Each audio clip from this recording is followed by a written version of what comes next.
Crunchy teams. നീണ്ട ഒരു ഗ്യാപ്പിന് ശേഷമാണല്ലേ നമ്മളൊരു ഓൺ വോയിസ് ആയിട്ട് വരുന്നത്. എല്ലാവരും കുറച്ച് തിരക്കായിരുന്നു കേട്ടോ, അതാണ് വീഡിയോസ് ഒന്നും ഇടാൻ പറ്റാതിരുന്നത്. പിന്നെ പ്രത്യേകം എടുത്തു പറയേണ്ട ഒരു കാര്യമുണ്ട്, നമ്മൾ വീഡിയോസ് സ്റ്റോപ്പ് ചെയ്തപ്പോൾ ഒരുപാട് പേര് നമ്മുടെ അടുത്ത് വന്ന് അന്വേഷിച്ചിരുന്നു, നിങ്ങൾ എന്താ വീഡിയോസ് ഇടാത്തത്, എന്താ നിർത്തി കളഞ്ഞെന്നൊക്കെ ചോദിച്ചിട്ട്. അപ്പോൾ നിങ്ങളുടെ ഈ ഒരു സ്നേഹത്തിനും സപ്പോർട്ടിനും ഒരുപാട് നന്ദി.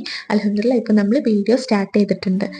ഇന്നത്തെ നമ്മുടെ വീഡിയോ സന്നദ്ധ രക്തദാന ദിനത്തിൻ്റെ ഭാഗമായിട്ട് കടുങ്ങാത്തോണ്ട് ബാഫക്കി എത്തിങ്ങാനയിലെ BA ട്രെയിനിങ് കോളേജിൽ വെച്ചിട്ട് ഒരു പ്രോഗ്രാം സംഘടിപ്പിച്ചിട്ടുണ്ടായിരുന്നു. അതിലേക്കൊരു അതിഥിയായിട്ട് അവർ ഇക്കാനെ ഇൻവൈറ്റ് ചെയ്തിട്ടുണ്ടായിരുന്നു. അതുപോലെ BDKയിലുള്ള ഒരുപാട് വിശിഷ്ട വ്യക്തികളും അവിടെ എത്തിച്ചേർന്നിട്ടുണ്ടായിരുന്നു. രക്തദാനം മഹാദാനം എന്നാണല്ലോ, ഒന്നും പ്രതീക്ഷിച്ചാവരുത് നമ്മളൊരാൾക്ക് ബ്ലഡ് നൽകുന്നത്. മറിച്ച് നമ്മളാൽ ഒരാൾക്കെങ്കിലും ജീവൻ നിലനിർത്താൻ പറ്റുമെങ്കിൽ അതിൻ്റെ സന്തോഷം ഒന്ന് വേറെ തന്നെയല്ലേ. അതെല്ലാം കഴിഞ്ഞൊരു ചായയും കുടിച്ച് ഞങ്ങൾ ഇറങ്ങാൻ നേരത്ത് നല്ല മഴ പെയ്തു. ഏതാണ്ട് 1 മണിക്കൂറോളം നമ്മളവിടെ പോസ്റ്റായിട്ട് നിന്നിട്ടുണ്ടായിരുന്നു.